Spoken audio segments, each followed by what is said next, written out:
hold the phone. Donald Trump, according to the polling, is a solid prospect for presidential frontrunner in Michigan.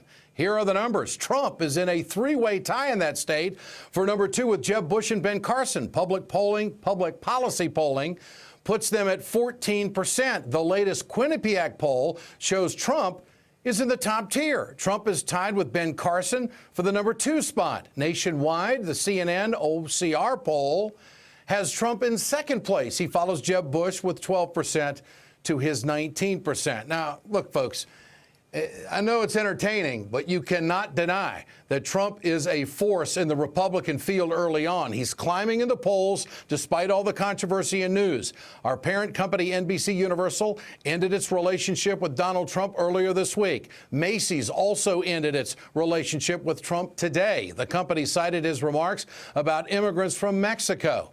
Trump continues to mix it up legally, grabbing more headlines. The Donald has filed a $500 million lawsuit against Univision after the television networks decided not to broadcast the Miss USA pageant, which, of course, Trump is a co-owner of. Meanwhile, Hillary Clinton is getting a serious challenge from Senator Bernie Sanders. What's this all about?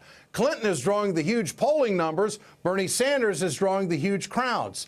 The Vermont senator is packing the halls. He did in Minnesota with some 4,000 supporters. In Denver, over 5,000 people filled a university gymnasium into an outdoor stands where they had to hear him speak over the screen. And, of course, the Vermont socialist is just railing for over an hour at that speech, talking about taking corporate money out of politics, which seems to be the buzz subject matter throughout his theme. Tonight, Bernie Sanders is expected to shatter all of those numbers. Some 10,000 people are expected at his Madison, Wisconsin event tonight. It's set to be the largest event so far in the 2016 presidential race. I will be in Madison tonight right after the show to cover the event, and we'll have a one-on-one with Bernie Sanders, which we'll play tomorrow on this program. I got to see 10,000 people. I mean, folks, this is July 1st, 2015. I thought there was supposed to be political exhaustion in this country. Hillary Clinton and Jeb Bush have big names, but Bernie Sanders and Donald Trump, they apparently have the voice and all the attention of the people. They are captivating voters across the nation with a pull no punches campaign. At least that's the way it appears right now. Joining me tonight, Caroline Heldman, professor of politics at Occidental College. Also with us tonight, Ron Christie, Daily Beast columnist and former special assistant to President George W. Bush. Ron, I got to start with you tonight. Can we come to a conclusion that this whole table now is being set for us to have more fun with politics than we've had in a long time? I mean, we got Christie, we got Trump, we got Bernie going after it. I mean, does it get any better than this early on? What do you think? No, it doesn't. Good evening, Ed. You know, I think for people like us who sit around the water cooler and talk about politics, this could not be a more crazy time. And as a Republican, I sit here and look at these polls and say, Donald Trump is number 2? Are you kidding me? A guy who has a checkered business record, a guy who has no political experience, someone who's always in it for himself, always in it for the headlines. And I think to my Republican brethren across the country, we got a lot of problems in this country, and this is not the guy I want with his hand on the button and trying to solve these problems. Well, Ron, you bring up an interesting point. I drew a parallel on this program last night or a few nights ago about it's the Jesse Ventura effect.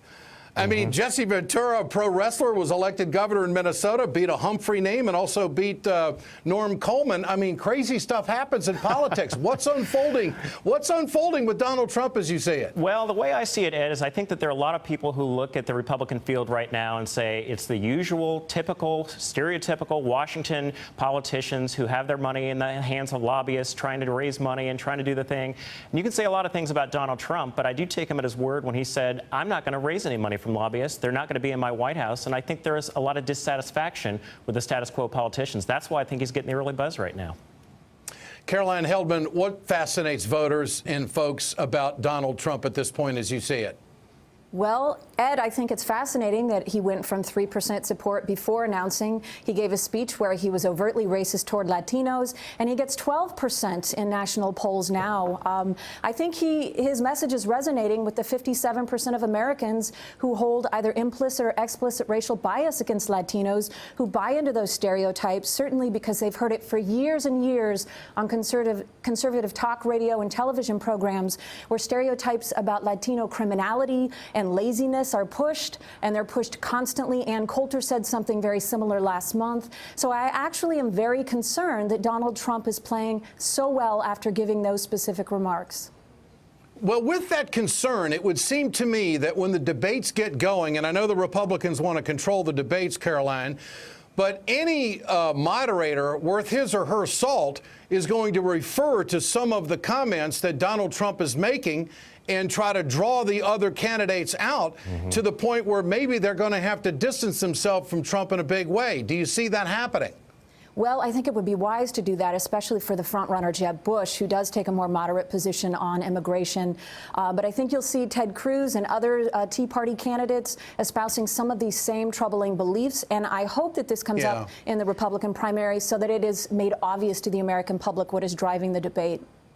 Okay, interesting point you make that they would distance themselves from Donald Trump. Ron Christie, so far they haven't done that.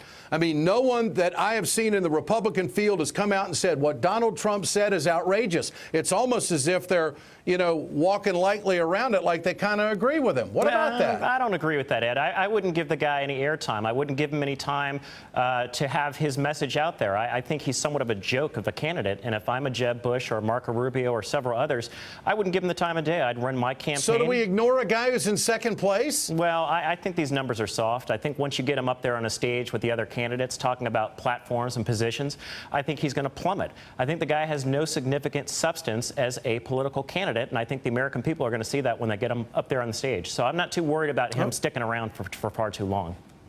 Well, he's got billions of dollars. I mean, if he wants to be president, I don't know how you're going to run this guy out. I mean, I will tell you what, I would rather see a guy, a billionaire like Donald Trump run for president than this Adelson guy who just throws the money out there. At least Trump's willing to get into the ring and take some punches and also throw a few. So I think politically he's got to get some kind of respect in that regard. Now, his policies, he says Obamacare is going to ruin the country. Well, wait a minute. Not everybody likes Obamacare, but I don't think it's going to ruin the country. So he's got some explaining to do. But here's the thing. Ron, are you concerned that he's going to just suck too much air out of the room and it's going to hurt the party? No, not really, Ed. I think, again, he'll get on the stage in that first Republican debate. I think people will see him for who he is. They'll gauge him against Governor Bush, against Marco Rubio, against a strong Republican field and say, really? Is what we want to do is nominate someone who has no experience with all the troubles we have going on here at home and around the world? Not a chance, Ed. I'm not worried about him at all. Okay. All right, Caroline. Bernie Sanders, what do you make of 10,000 in Madison? You know, 4,000 in Minneapolis, 5,500 in Denver. What's going on here? What's this mean? Is this a movement?